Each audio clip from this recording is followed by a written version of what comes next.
हम लोगों ने अभी तक जो सीखा है आज की क्लास में, guys we are going to do numericals. बहुत छोटे छोटे न्यूमेरिकल्स हम लोग करने जा रहे हैं।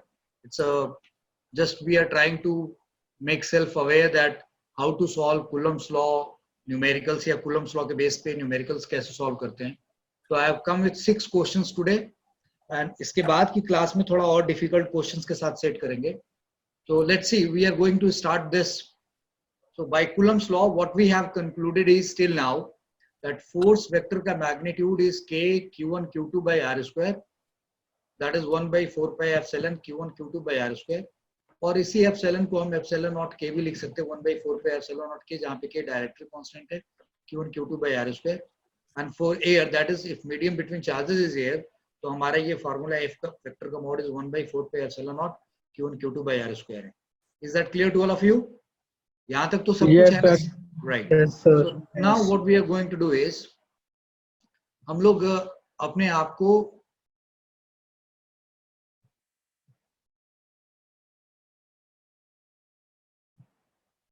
Right, we are going to talk about, now we have a question here.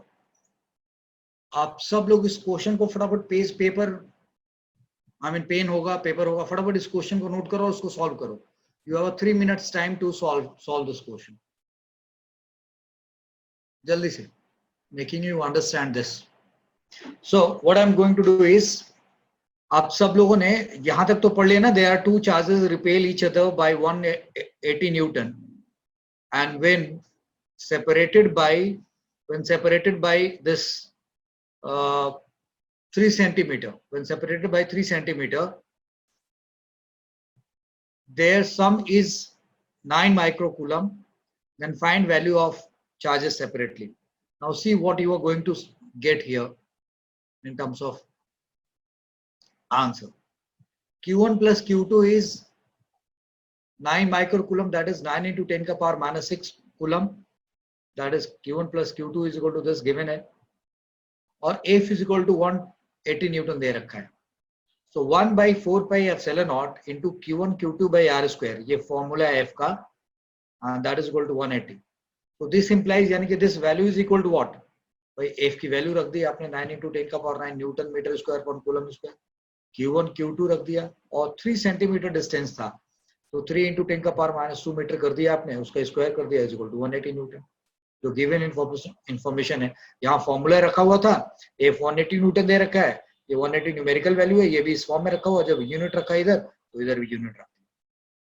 बेटा जी अब अगले केस में गौर से देखें, तो ये न्यूटन में इस न्यूटन से काट दूंगा, और ये मीटर स्क्वायर इस मीटर स्क्वायर से कट जाएगा, तो बचेगा, और ये कूलम स्क्वायर में इधर लेके चला जाऊंगा, तो क्या बचेगा? 9 into 10 का power 9 Q1 Q2 divided by 9 into 10 to the power minus 4. 9 into 10 का power 9 Q1 Q2 divided by 9 into 10 का power minus 4, and is equal to 180 what? Coulomb square. क्योंकि ये कूलम स्क्वायर में उधर लेके चला गया, बाकी तो सब कट गया.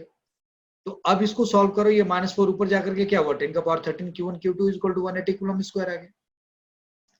So Q1 Q2 is equal to 180 upon 10 का पावर 13 कूलम स्क्वायर. तो यानी कि यार एक जीरो कैंसिल कर दोगे तो यहाँ 10 का पावर 12 बचेगा, ऊपर जाएगा 18 into 10 का पावर -12 कूलम स्क्वायर आया. किसकी वैल्यू आई? Q1 Q2 की values I.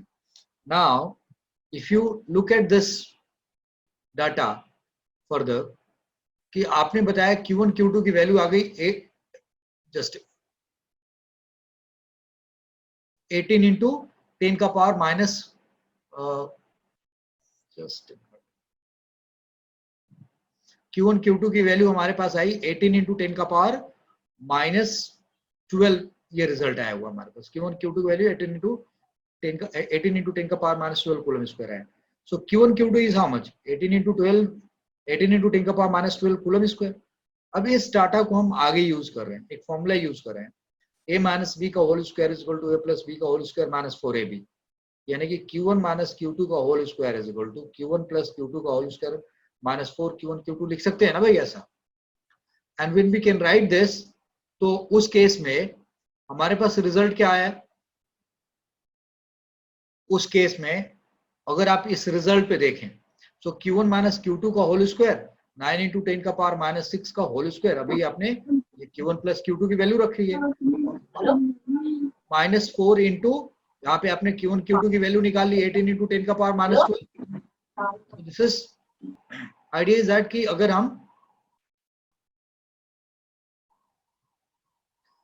so I say that Q1 minus Q2 का होल स्क्वायर और this is Q1 plus Q2 का whole square minus 4 Q1 Q2। तो Q1 Q2 की वैल्यू तो आपने निकाल रखी है, डाल दिया यहाँ पे 18 इंटू 10 का पावर -12 और Q1 प्लस Q2 आपको पता है 9 इंटू 10 का पावर -6 है, तो आपने 9 इंटू 10 का पावर -6 का होल स्क्वायर कर दिया, तो ये क्या गया 81 इंटू 10 का पावर -12 और ये 4ab था तो 4 इंटू 18 72 इंटू 10 का पावर -12, इनको आपस में सॉल्व किया 9 इंटू 10 का power -12। So Q1 minus Q2 का whole square is coming 9 into 10 का power -12. Therefore Q1 minus Q2 is how much? Plus minus 3 into 10 का power -6. अब आपके पास Q1 plus Q2 दे ही रखा है और Q1 minus Q2 आपने निकाल दिया, तो आप दो बार इसको सॉल्व कर रहे हैं। एक बार Q1 plus Q2 is equal to आपने क्या किया? If you look at this, Q1 plus Q2 is equal to this और Q1 minus Q2 is equal to +3, ऐसे रख के सॉल्व किया। तो ऐसे रख के सॉल्व किया तो Q1 कितना है 6 और Q2 कितना है 3। क्यों? ये दोनों को सम करोगे तो ये कैंसिल हो जाएगा, 2Q1 is equal to 12 आएगा, तो Q1 is equal to 6, देखो Q2 is equal to 3 आ जाएगा। और अगर Q1 minus Q2 की वैल्यू -3 रखते तो ये क्या हो जाता, 2Q1 9 minus 3 6 आता, फिर Q1 is equal to 3 तो Q2 is equal to क्या आ जाता 6 माइक्रोकूलम। तो आप में से कितने लोगों ने ये फॉर्मूले लगा के सॉल्व किया है? नन। कितने लोगों ने can be done in quadratic equation form, कितने लोगों ने क्वाड्रेटिक लगाया है? सर मैंने ऑलराइट। और बहुत लोग क्वाड्रेटिक लगा के फंस गए होंगे, बहुत लोगों का आंसर नहीं निकला होगा। तो आपको इस क्वेश्चन, यस क्वाड्रेटिक लगा के फंस गए, तो आपको इस क्वेश्चन में मैंने क्या समझाने की कोशिश की है? What I have tried to make you understand, I have tried to make you understand. अगर आप यहां से देखें तो इस क्वेश्चन में एक डाटा दे रखा था Q1 प्लस Q2 का, दूसरा फोर्स दे रखा था। आपने फॉर्मूले का इस्तेमाल किया, Q1 Q2 निकाल लिया। नाउ क्वेश्चन ऐसे ही प्लान हो जाना चाहिए था यार, Q1 प्लस Q2 दे रखा है 9 और Q1 Q2 निकालना है, तो अगर Q1 माइनस Q2 मिल जाए तो हमारा सॉल्व हो जाएगा। तो Q1 माइनस Q2 निकालने के लिए Q1 प्लस Q2 का whole square minus 4 Q1 Q2 लेना पड़ेगा। तो हमने एक काम करते हैं, Q1 Q2 की वैल्यू निकाल लेते हैं। इतनी प्रोग्रामिंग की और सॉल्व कर दिया है। भाई किसी को doubt? Anybody? No sir. Okay, so now will go to the next page, right.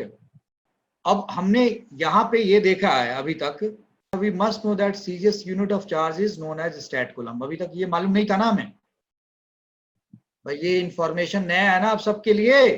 Yes sir. Right.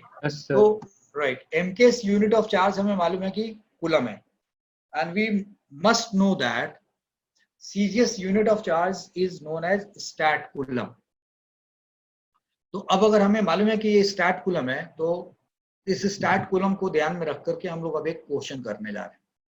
Question क्या है? Two identical charges each of one stat coulomb are separated by 1 centimeter and force of repulsion is of 1 dyne. Question है, find number of stat coulomb in 1 coulomb. How many of you would like to try? Sir me.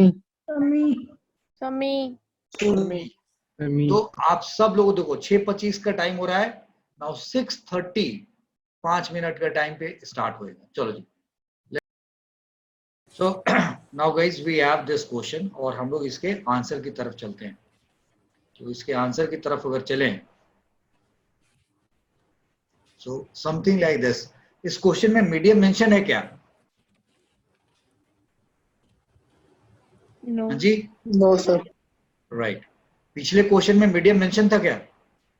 No sir.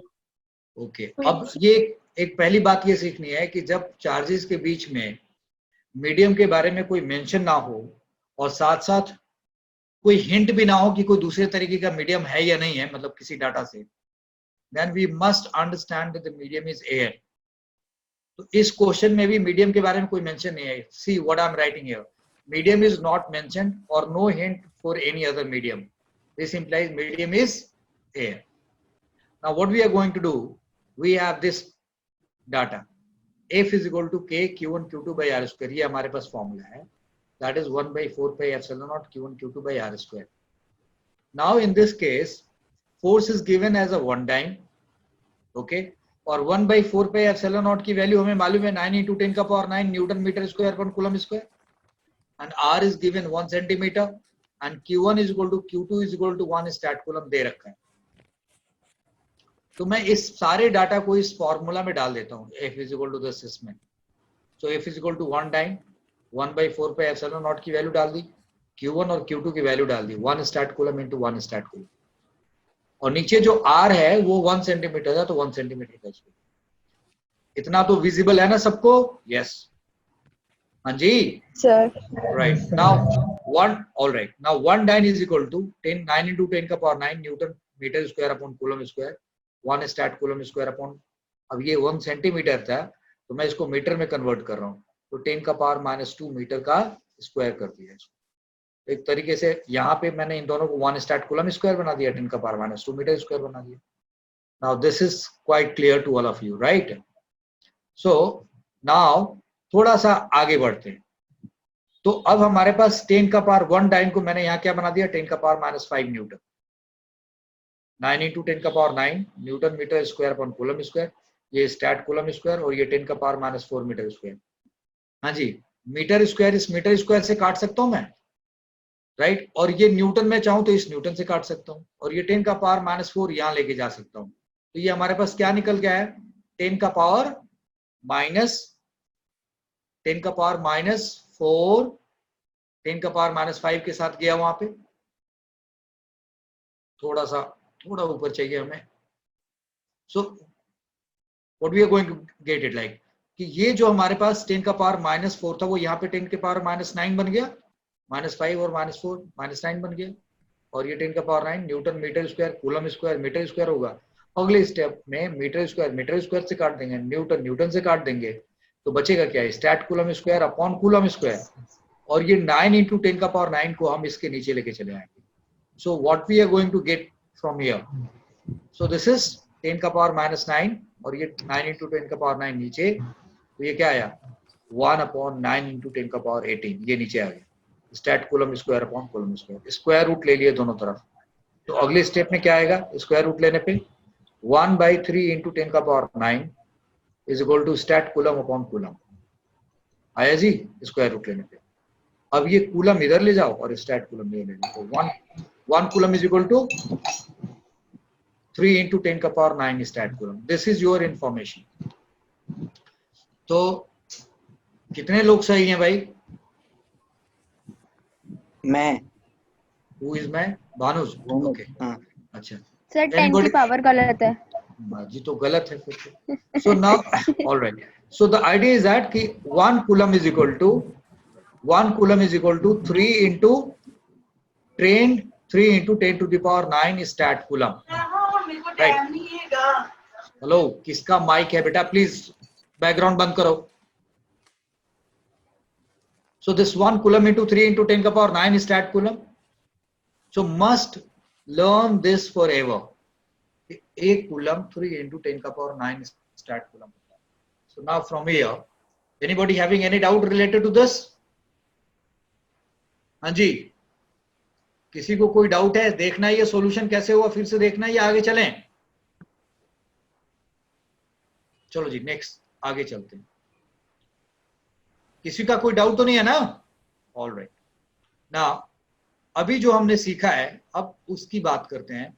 हमारे सामने 1 coulomb is equal to 3 into 10 का power 9 stat coulomb है. तो इससे हम कुछ information निकाल लेते हैं. Very important information. What 1 coulomb is equal to 3 into 10 का power 9 stat coulomb, that we know. अच्छा, आपको ये भी पता है 1/4 pi epsilon naught mks 1/4 pi epsilon naught mks की अगर हम बात करें तो इस केस में 1/4 pi epsilon naught mks की वैल्यू क्या होती है 9 into 10 का power 9 newton metre square upon coulomb square होता है. This is what the value is. अब मैं पूछूं कि 1/4 pi epsilon naught CGS में कितना होगा, what is its value in CGS. So can we do something? तो now see here 1/4 pi epsilon naught CGS is equal to, तो मैंने इन सबको CGS में कन्वर्ट करना है. तो ये 9 इंटू 10 का पावर 9 रख दिया। न्यूटन को डाइन में लिखेंगे तो क्या लिखेंगे, 10 का पावर 5 डाइन। मीटर स्क्वायर को सेंटीमीटर स्क्वायर में लिखेंगे तो क्या लिखेंगे, 1 मीटर में 10 स्क्वायर सेंटीमीटर, उसका स्क्वायर कर दिया। और आपने अभी अभी पढ़ा 1 कूलम इज 3 इंटू 10 का पावर 9 स्टैट कूलम। देयरफॉर ऐसे सिचुएशन में आपने यहाँ पे 1 कूलम जो कूलम स्क्वायर था इसको 3 इंटू 10 का पावर 9 स्टैट कूलम का स्क्वायर कर दिया। नाउ चेक इट, 9 इंटू 10 का पावर 9, ये 10 का पावर 5 और ये 10 का पावर 4 इधर आ गए। फिर ऊपर क्या बना, डाइन और सेंटीमीटर स्क्वायर, और इनको स्क्वायर किया तो 9 इंटू 10 का पावर 18 स्टैट कूलम स्क्वायर आ गया। Now this much information is ready for us. अब देखो ये आया क्या, 9 इंटू 10 का पावर 9, 10 का पावर 5, 10 का पावर 4, यानी कि ये भी क्या हो गया, 10 का पावर 9 हो गया। सो दिस इज 9 इंटू 10 का पावर 18 हो गया ऊपर, और नीचे भी क्या हो गया 9 इंटू 10 का पावर 18। तो ये कैंसिल होकर क्या आया 1, बचा क्या unit dyne centimetre square upon stat coulomb.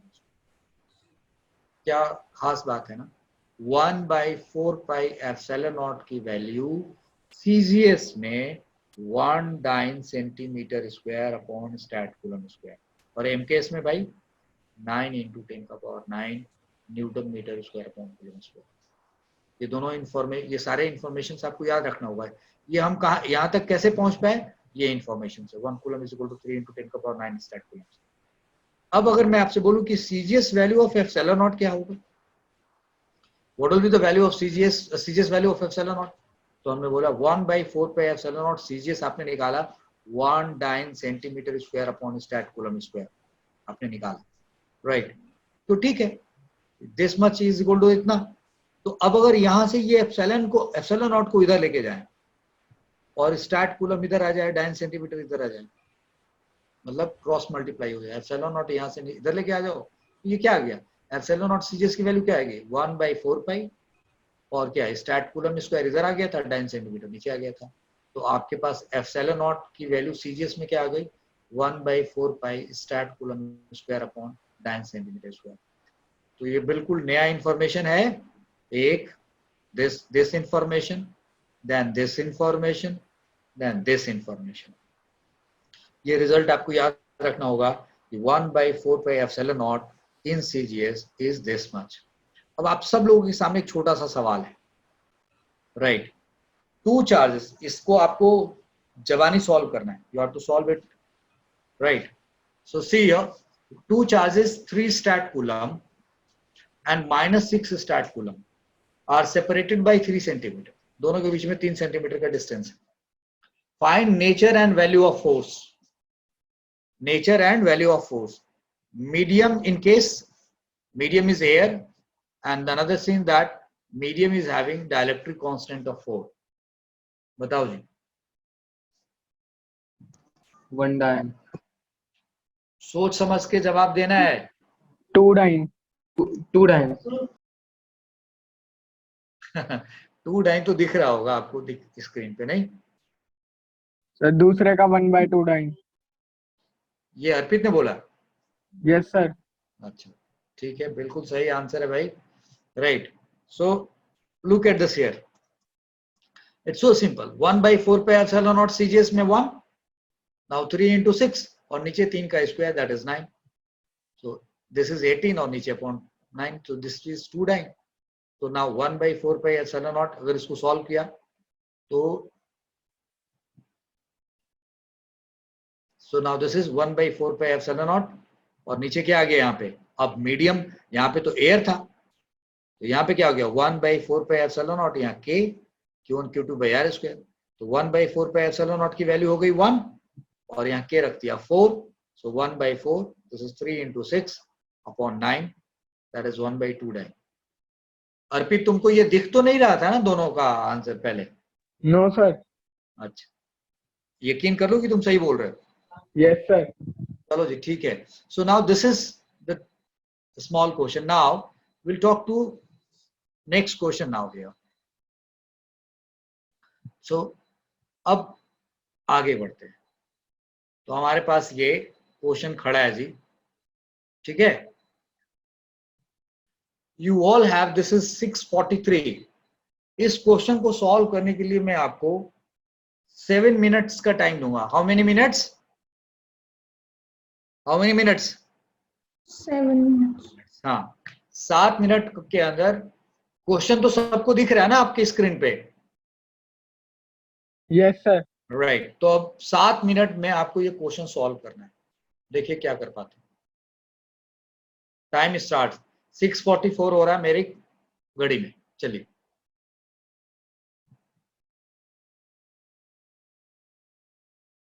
Sir, I also reached the answer 72, but there were two identical charges. I did not read that, so I was calculating two different charges. okay, all right. So Now I look was at this stuck. here. Thank you.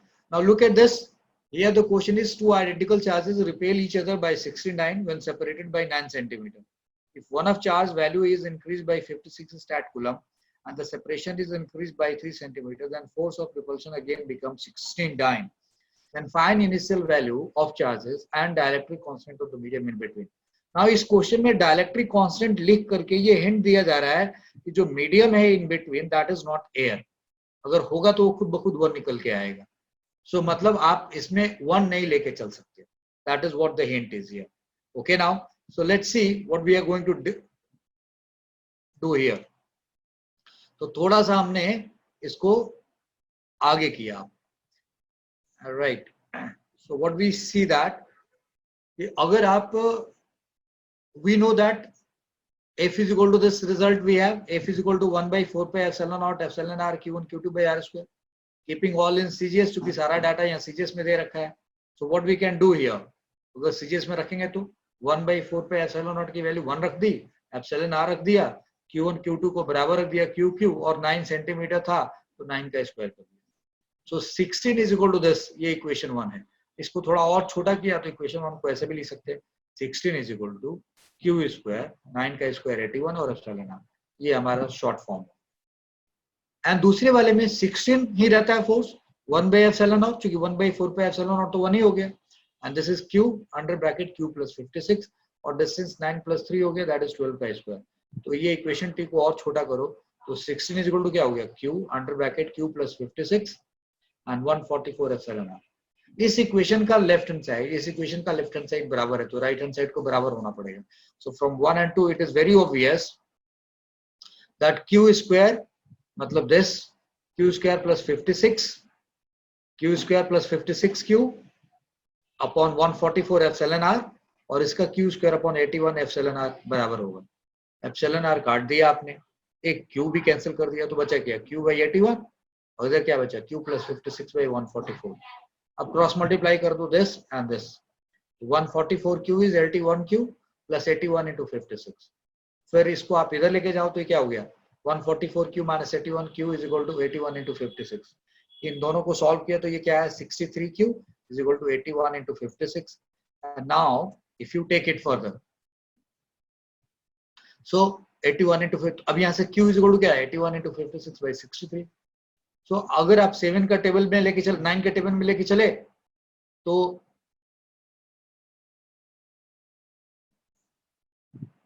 एक minute बेटा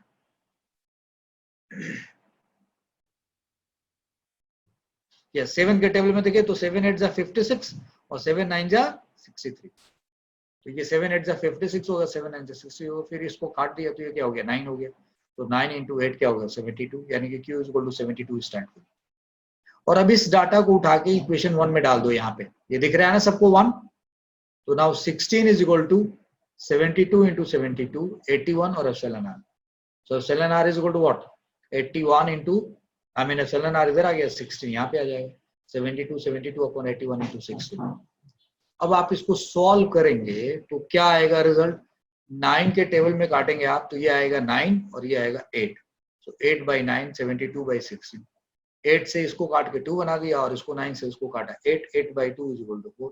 Dielectric constant is 4। So is that understandable to all of you? हाँ जी Yes, sir. चलो Yes, now sir. be ready for next question and इसीलिए आपको conservation of charges detail में पढ़ाया था मैंने। Now this is the question you all are going to face। दिख गया सबको question? That's the question now here। Okay so question is A is charged body q कितना दे रखा है 10 microcoulomb. B and C are uncharged, or it is given that RA, मतलब radius of A is equal to radius of B, and that is equal to twice of RC. C के radius का double है. Firstly, B is brought in contact of A, then separated and kept at a distance of 10 centimeter. Now C is brought in contact of A. अब C को A के contact में लेके आया and separated. If C is placed in between of A and B at midpoint, then find number one net force on C and net force on A. इस question के लिए time 7 minute मिलना चाहिए आपको. 7 minute अब आपको मैं time दे रहा हूं और इस 7 मिनट के अंदर आपको इस क्वेश्चन को देखना है कि आप कितना सॉल्व कर पा रहे हो. Yes guys, now we have this question, how to solve this question now. So see how we are going towards this particular question.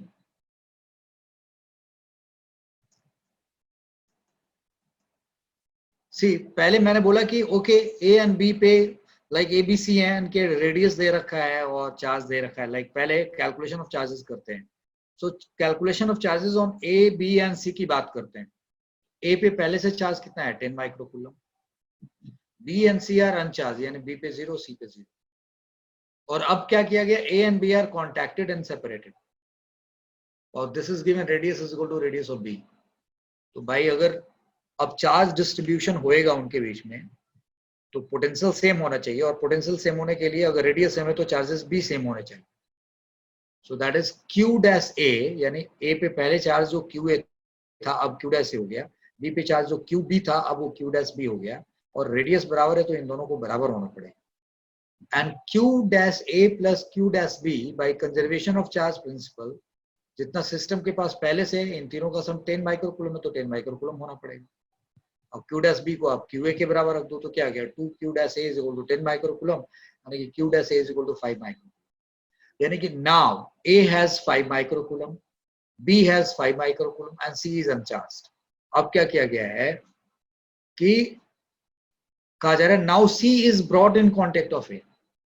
पहले तो आपने ए और बी को मतलब चार्ज करके यानी कि 5-5 माइक्रोकूलम डाल के 10 सेंटीमीटर के डिस्टेंस पे रख दिया. You have brought them at a 10 centimetre separation, and then 10 centimetre separation लाने के बाद अब आप सी को उठाते हो, ए के कांटेक्ट में ले जाते हो, लगाते हो, और फिर कांटेक्ट में लाके उसकी चार्जिंग करा के और फिर उसको सेपरेट करके ए और सी के बीच में रख देते हो. तो ए और सी को जब टच में लेके आओगे, कांटेक्ट करोगे तो क्या होगा. Now we are going to talk about that part. So now A and C contacted. So before यानी कि कांटेक्ट में लाने के पहले क्यू के पास कितना चार्ज है क्यू डैश ए, कितना 5 माइक्रोकूलम, और सी पे कितना चार्ज है Q C, that Q C is equal to 0. Any doubt anybody? Any doubt anybody? None. No, sir. Alright. So now this Q dash A is 5 microcoulomb and Q C is 0. और अब कहा जा रहा है कि यहाँ पे आपको ये बताया गया था कि जो रेडियस ऑफ ए है रेडियस ऑफ बी के बराबर है, and that is equal to twice of R C. पीछे ऊपर दे रखा था question. So this is Q dash A, या R A is equal to 2 twice of R C लिखा हुआ है. तो अब क्या हुआ, Q dash is 5 microcoulomb, Q C is equal to 0 और R A is equal to twice of R C कर दिया. तो अब गौर करने वाली बात यह है कि अगर आर ए का रेडियस सी के रेडियस का डबल है और ये टोटल 5 माइक्रोकूलम चार्ज है, तो इनको कांटेक्ट में लेके आओगे तो सेपरेशन तो होएगा, चार्जेस का शेयरिंग तो होगा. तो अब जो ए पे चार्ज होना चाहिए वो अभी भी सी के चार्ज का डबल होना चाहिए. क्यों? क्योंकि इसका रेडियस इसके रेडियस का डबल है और चार्ज अपॉन रेडियस का रेशियो क्या होना चाहिए, सेम. तो इसका मतलब अगर Q double dash upon R A करोगे और Q dash C upon R C करोगे, यानी कि ये रिजल्ट रखोगे, तभी तो जाके ये बात बनेगी ना. आपको बात समझ में आ रही है? This is quite simple.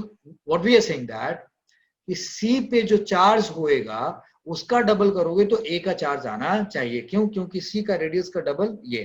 तो चार्ज और रेडियस का रेशियो सेम होने के लिए ऐसा होना पड़ेगा, यानी कि Q double dash A has to be equal to Q dash C. यहां पे किसी को डाउट है? Anybody? So now in that situation कि Q double dash A is equal to Q dash C होना चाहिए. और जब उनका कंजर्वेशन ऑफ चार्ज प्रिंसिपल लगाएंगे तो भाई ए के ऊपर जो चार्ज है क्यू डबल डैश ए और जो सी पे चार्ज है अब क्यू सी नहीं होगी क्यू डैश सी आ गया, तो इन दोनों का सम 5 माइक्रोकूलम अब अभी भी होना चाहिए by conservation of charge principle. और यू से दैट कि q double dash should be equal to 2q dash c होना चाहिए, तो हमने रख दिया यहाँ पे 2q dash c plus q dash c is equal to 5 microcoulomb. So in that situation, right, in that situation, what we are finding here, that 3, this is 2q dash plus q dash c is equal to 5 microcoulomb. So 3q dash c is equal to 5 microcoulomb. Therefore q dash c is equal to 5 microcoulomb by 3. तो ये q dash c की value आ गई, और q double dash ए होना क्या चाहिए, q dash c का double यानी कि 10 माइक्रोकूलम बाई 3. सो फाइनली ए के ऊपर चार्ज क्या होगा 10 माइक्रोकूलम बाई 3, सी के ऊपर चार्ज क्या हुआ 5 माइक्रोकूलम बाई 3, और बी पे चार्ज कितना हुआ 5 माइक्रोकूलम. ये कहानी हमारे को साफ साफ समझ में आ जानी चाहिए. And now we are saying something else. So what we are saying that अब ए बी सी बोला गया, ए को और बी के बीच को एक दूसरे से 10 सेंटीमीटर दूरी पे रखा गया, और सी को ए के साथ कांटेक्ट मिला के इन बिटवीन रखा गया, एट द मिड पॉइंट रखा गया. तो ये मैंने डायग्राम बना दिया. चलो जी, plus 10 by 3, 5 microcoulomb by 3 and 5 microcoulomb रखा. अब हमें पता करना है कि सी पे नेट फोर्स क्या है और ए पे नेट फोर्स क्या है. तो मैंने यहाँ पे, आप लोगों ने कूलम्स लॉ पढ़ लिया ना कि भाई F इज इक्वल टू के Q1 Q2 by r square. अच्छा बेटा, ये अगर दो चार्ज हैं Q1 और Q2 और उनके बीच का डिस्टेंस R है, तो के Q1 Q2 by r square force जो हुआ वो दोनों पे लगने वाला फोर्स हुआ या एक पे लगने वाला फोर्स हुआ? दोनों पे सेम वैल्यू का फोर्स लगेगा. यस हाँ या ना भाई? अगर एक look at my figure, I mean my video, this is Q1 and this is Q2, तो इनके बीच में फोर्स जो हुआ के Q1 Q2 by r square हुआ. तो यही जितना इस पे फोर्स लगेगा वो क्या होगा के Q1 Q2 by r square, और इस पे भी जो फोर्स लगेगा वो क्या होगा के Q1 Q2 by r square. दोनों फोर्स तो सेम होंगे. हाँ, डायरेक्शन अगर लाइक है तो रिपेलिंग होगा, अनलाइक है तो अट्रैक्टिंग होगा. ऐसे अनलाइक है तो अट्रैक्टिंग होगा, लाइक है तो रिपेलिंग होगा. तो यहाँ पे तो सब के सब लाइक चार्जेस है. तो पहले हमने क्या किया कि फोर्स ऑन ए निकालते हैं. फोर्स ऑन ए निकालते हैं किसकी वजह से? सी की वजह से. तो force on A due to C निकाले, और जो इसका मैग्नीट्यूड होगा वही किसका मैग्नीट्यूड होगा? Force on C due to A का भी होगा, because they are equal forces. तो जब हम अभी कोलंबियन फोर्स के ना कुछ प्रॉपर्टीज होते हैं, तो हमें इलेक्ट्रोस्टैटिक फोर्स का कुछ प्रॉपर्टीज होता है, that we will discuss in next class and all that. So this is force on A due to C is equal to force on C due to A, और इसकी values निकालते हैं. तो भाई के 9 × 10⁹ एयर है, क्योंकि इस क्वेश्चन में मीडियम का कोई मेंशन नहीं है. 9 × 10⁹. और अब आप ए और सी की बात करें तो ये कितना 5 माइक्रोकूलम बाई 3, और ये कितना 10 बाई 3 माइक्रोकूलम. तो इनका प्रोडक्ट लोगो तो क्या आ गया 5 × 10 50 और 3 3 नीचे 9, और माइक्रोकूलम का प्रोडक्ट क्या हो गया 10⁻⁻12. तो आ गया के, this is Q1 Q2 50 by 9 10⁻⁻12, और दोनों के बीच का डिस्टेंस कितना 5 सेंटीमीटर. तो 5 सेंटीमीटर का स्क्वायर मतलब 25 × 10⁻⁻4. नाउ चेक दिस, इस 9 से इस 9 को काट देंगे और ये -4 ऊपर जाएगा, तो 10 का पावर 13 होगा, और यहाँ 10⁻⁻12 है, तो बचेगा क्या एक 10, और वो 10 उस 50 से मल्टीप्लाई होगा तो क्या हुआ 500, और 500 बाई 25 करेंगे तो सॉल्व होकर क्या आएगा 20 न्यूटन. ये 20 न्यूटन किसका फोर्स है? सी पे जो ए फोर्स लगाएगा या ए पे जो सी फोर्स लगाएगा वो 20 न्यूटन. नाउ सिमिलरली सी पे बी फोर्स लगाए या बी पे जो सी फोर्स लगाए वो फोर्स निकालते हैं, वो कितना होगा. तो माइंड गेम खेल लेते हैं, जरा माइंड गेम खेलते हैं. यहाँ पे चार्ज क्या है 5 माइक्रोकूलम से, यहाँ क्या है 10 बाई 3, और सेपरेशन कितना 5. तो अब इन दोनों में जब इसका फोर्स निकाले जाएंगे तो ये वाला चार्ज तो सेम रहेगा. तो ये 10 बाई 3 के जगह पे क्या आ जाएगा 5, 10 बाई 3 के जगह पे क्या हो जाएगा, आई सेड दैट कि यहाँ 10 बाई 3 था और ये 5 माइक्रोकूलम बाई 3 था, तो इसके बीच में फोर्स पड़ रहे थे, तो हमने इसको लिया. एंड नाउ अगर ईशा कोई डाउट है तुम्हारा बताओ. No, sir, it was a mistake. Okay, so I said that इसके बीच का फोर्स पढ़ रहे थे हम. सो आई सेड दैट कि ये चार्ज लिया, ये चार्ज लिया, अब इसके बीच में पढ़ेंगे तो क्या हुआ, ये चार्ज तो रह जाएगा, ये चार्ज हमारे पास आएगा, यानी इसके जगह पे ये चार्ज लेना है, डिस्टेंस तो सेम है. तो इस पूरे डाटा में हमें क्या चेंज करना है, 10/3 की जगह पे क्या होना चाहिए 5। तो आपने देखो 5/3 को 10/3 से मल्टीप्लाई किया तो 50/9 आया। अब 5/3 की जगह पे 5 से मल्टीप्लाई करो तो क्या आ जाएगा, 5 × 5 25/3 आ जाएगा। यानी कि ये 50/9 की जगह पे 50/9 की जगह पे क्या आएगा 25/3। तो ये 3 से इसको काटते तो क्या आ जाता 3 आ जाता। तो 3 और 25 क्या हो जाता 75 हो जाता। और 75 हो जाता और फिर एक जीरो उधर से आता यानी कि 750 होता। और 25 से 750 को काटते तो क्या आ जाता 30 न्यूटन। दिस इज हाउ, यानी कि अगर आप इसको कैलकुलेट करोगे तो ये 30 न्यूटन है।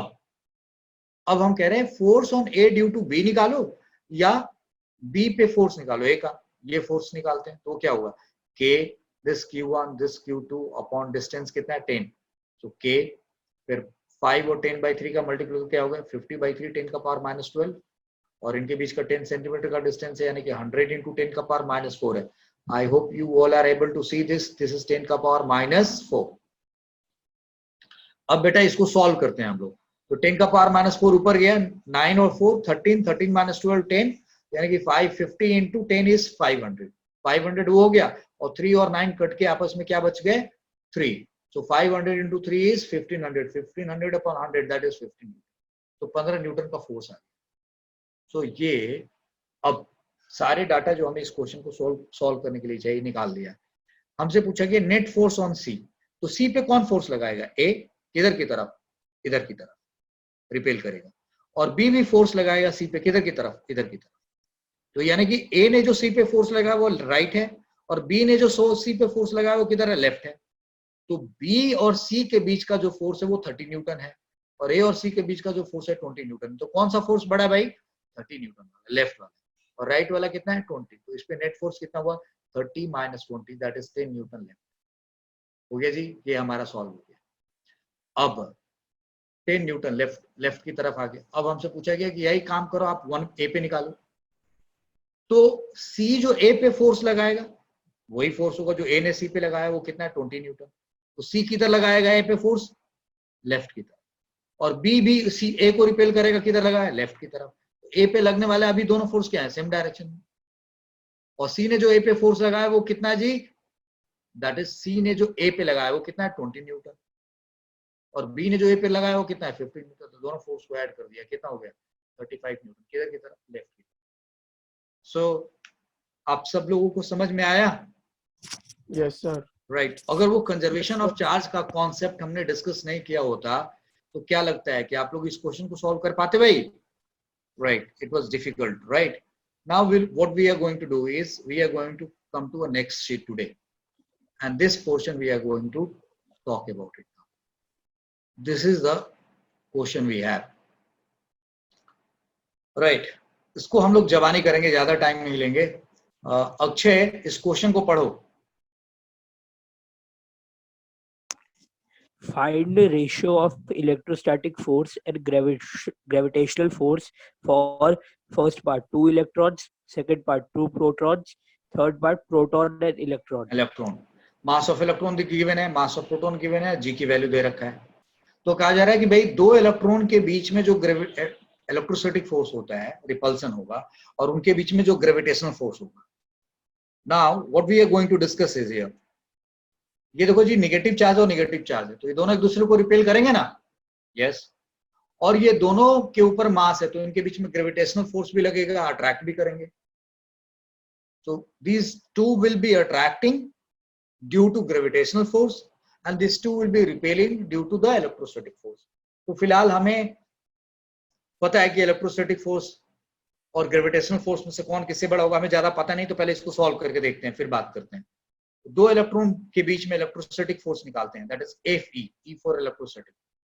तो हमने यहाँ क्या किया भाई हमने किया this is what we have done it here. So two electron यानी कि इलेक्ट्रोस्टैटिक फोर्स की बात करें तो 9 × 10⁹ के मीडियम एयर है मानेंगे और Q1 Q2 दोनों की वैल्यू सेम है दैट इज 1.6 × 10⁻⁻19 उसका स्क्वायर कर दिया जी Q1 Q2 Q स्क्वायर हो गया और डिस्टेंस r है तो r स्क्वायर कर दिया। ये इलेक्ट्रोस्टैटिक फोर्स होगा। ग्रेविटेशनल फोर्स क्या होगा G m1 m2 upon r square. m1 m2 भी सेम है दैट इज 9.1 × 10⁻31 तो यानी कि इसका स्क्वायर कर दिया अपॉन r स्क्वायर। हमें इन दोनों फोर्सेस का रेशियो लेने के लिए कहा गया है। So F electrostatic upon F G that is gravitational force. तो क्या करोगे, दिस अपॉन दिस करोगे, दोनों का डिनोमिनेटर सेम है, हट जाएगा, न्यूमरेटर अपॉन न्यूमरेटर आ जाएगा रेशियो। सो 9 into 10 का पावर 9, 1.6 1.6 और 10 का पावर -19 का स्क्वायर दैट इज -38, और ये 6.67 10 का पावर -11 9.1 9.1 और 10 का पावर 31 -31 का स्क्वायर दैट। फिर 9 into 1.6 1.6 यहां रख दिया, और ये -62 और ये कितना -11 और ये -38 और 9। तो -62 को ऊपर लेके जाएंगे तो 9 के साथ 71 हो जाएगा, 71। फिर -31 और इस -11 को ऊपर लेके गया +11। इन तीनों को सॉल्व करेंगे तो ये 44 आ जाएगा। अब ये 10 का पावर 44 आ गया, और इधर 9 1.6 1.6 6.67 9.1 9.1। अब ये कैलकुलेटर मैंने यूज कर दिया यहाँ पे, तो 23.04 अपॉन 552.34 है। इसको सॉल्व करने पे बेटा 4 यानी कि ये 0.041 आ रहा था, मैंने इसके दो 10 का पावर यूज करके 4.1 into 10 का पावर 42 निकाला। इसका मतलब कि इलेक्ट्रोस्टैटिक फोर्स और ग्रेविटेशनल फोर्स का रेशियो कितना है, 10 का पावर 42। क्या मतलब निकला कि दो इलेक्ट्रॉन के बीच का जो रिपल्सिव फोर्स है उसके ग्रेविटेशनल फोर्स से कितना गुना ज्यादा बड़ा है, 10 का पावर 42 टाइम्स। यू अंडरस्टैंड कितना बड़ा है। सो इलेक्ट्रोस्टैटिक फोर्स जहां पे होते हैं वहां पे हम लोग ग्रेविटेशनल फोर्स को नेग्लेक्ट कर देते हैं, और जब तक कि क्वेश्चन में ना ऐसा कोई सीन हो जहां पे हमें उन दोनों को साथ साथ कंसिडर करना पड़े। तो फिलहाल यहाँ पे हमने ये समझने की कोशिश की कि इलेक्ट्रोस्टैटिक फोर्स बहुत बड़ा है, राइट। मैंने बोला कि दोनों फोर्स जब लगते हैं तो हमें ध्यान देना पड़ता है कि उनमें से किसको, दोनों को कंसिडर किया जाए या ग्रेविटेशनल को नेग्लेक्ट करके छोड़ दिया जाए। आप लोगों ने एक चीज देखा होगा कि जब भी टीचर इलेक्ट्रॉन को पॉजिटिव चार्ज प्रोटॉन के आजू बाजू घुमाते होंगे, एटॉमिक स्ट्रक्चर में पढ़ा होगा, तो तूने बोला होगा कि दोनों के बीच का जो अट्रैक्शन फोर्स होता है, कोलम्बियन फोर्स, जो केमिस्ट्री में पढ़ा होगा, तो जो अट्रैक्टिव फोर्स है वो रिस्पॉन्सिबल होता है सेंट्रीपिटल फोर्स के लिए। तो वो सिर्फ इलेक्ट्रिक फोर्स क्यों निकालते हैं, वहां पे ग्रेविटेशनल फोर्स को भी ले लिया गया होता, दोनों अट्रैक्टिव थे, दोनों को मिलाकर के सेंट्रीफ्यूगल फोर्स निकाला जाता। तो वहां ग्रेविटेशनल फोर्स को नेग्लेक्ट क्यों कर दिया है, क्योंकि इलेक्ट्रोस्टैटिक फोर्स और ग्रेविटेशनल फोर्स दोनों सेम डायरेक्शन में है, और सेम डायरेक्शन में भी उसकी वैल्यू ग्रेविटेशनल की इलेक्ट्रोस्टैटिक से बहुत कम है, तो उसको ऐड करने का कोई फायदा नहीं है, इसलिए उसको नेग्लेक्ट कर दिया। तो इट मीन्स दैट कि हम सिचुएशन देख करके करेंगे, ऐसा नहीं कि हर बार ग्रेविटेशनल फोर्स को सबसाइड कर देंगे या भूल जाएंगे। That should not be the case. Case wise चलेंगे कि कहीं पे नेग्लेक्ट किया जा सकता है तो नेग्लेक्ट करेंगे, नहीं हो सकता तो उसको कंसिडर करेंगे। फिलहाल इस क्वेश्चन में दो इलेक्ट्रॉन के बीच का इलेक्ट्रोस्टैटिक फोर्स हमने देखा तो उनके बीच के लगने वाला ग्रेविटेशनल फोर्स बहुत ज्यादा बड़ा होता है। The same data you can find, like ये 4.1 लिखा हुआ ना, तो कुछ लोग इसको 10 का पावर 43 टाइम्स लिखते हैं, यानी कि इसको एक ऑलमोस्ट 10 मान करके इधर मल्टीप्लाई कर दिया। तो कहीं पे आपको ये डाटा 10 का पावर 41 भी दिख सकता है, 42 भी दिख सकता है, 43 भी दिख सकता है। मैंने प्रिसाइजली कैलकुलेट करके बताया 10 का पावर 42। अब दो प्रोटॉन के बीच की अगर बात करें, if we have to talk about between two protons, तो अगर हम दो प्रोटॉन की बात करेंगे तो will go to this particular C. तो भाई क्या करेंगे, क्या चेंज होगा, इलेक्ट्रोस्टैटिक फोर्स तो चेंज नहीं होगा क्योंकि दोनों प्रोटॉन के ऊपर सेम चार्ज होएगा, सिर्फ ग्रेविटेशनल फोर्स में इलेक्ट्रॉन की जगह पे प्रोटॉन का मास आ जाएगा। एफ ई अपॉन एफ जी करोगे तो ये तो ऊपर की वैल्यू सेम रह जाएगी, नीचे ये ग्रेविटेशनल कांस्टेंट है ही, और यहाँ पे देख रहे हैं यहाँ 9.1 था, तो यहाँ 1.67 और चूंकि वो 1.67 इंटू 10 का पावर -27 था, तो उसका स्क्वायर करोगे तो -54 आएगा। इसको सॉल्व किया तो बाहर 10 का पावर 36 आया। सो इट मीन्स दो प्रोटॉन के बीच का इलेक्ट्रोस्टैटिक फोर्स उनके बीच के लगने वाले ग्रेविटेशनल फोर्स से 10 का पावर 36 टाइम्स ज्यादा, यानी कि दो इलेक्ट्रॉन के बीच का इलेक्ट्रिक फोर्स एंड दो प्रोटॉन के बीच में लगने वाला इलेक्ट्रिक फोर्स की वैल्यू सेम होएगी बेटा, if they are at same distance. But if you are comparing with their gravitational forces तो भाई रेशियो अलग आ गया। Is that okay? Now one proton and one electron की बात करेंगे तो I hope you can complete this, right. तो मैंने यहां तक आपको सारी बातें समझा दी है। Now I want to know that, किसी का कोई डाउट है? सो आज की क्लास में हम लोगों ने ये जो बेसिक क्वेश्चंस किए हैं, अगली क्लास में I will come with more questions, और आपको इसके लिए मैं कल कुछ असाइनमेंट भेजूंगा, व्हाट्सएप करूंगा, उसके बेसिस पे हम लोग फिर नए क्वेश्चंस की तरफ चलेंगे। And in next class we will do much better questions.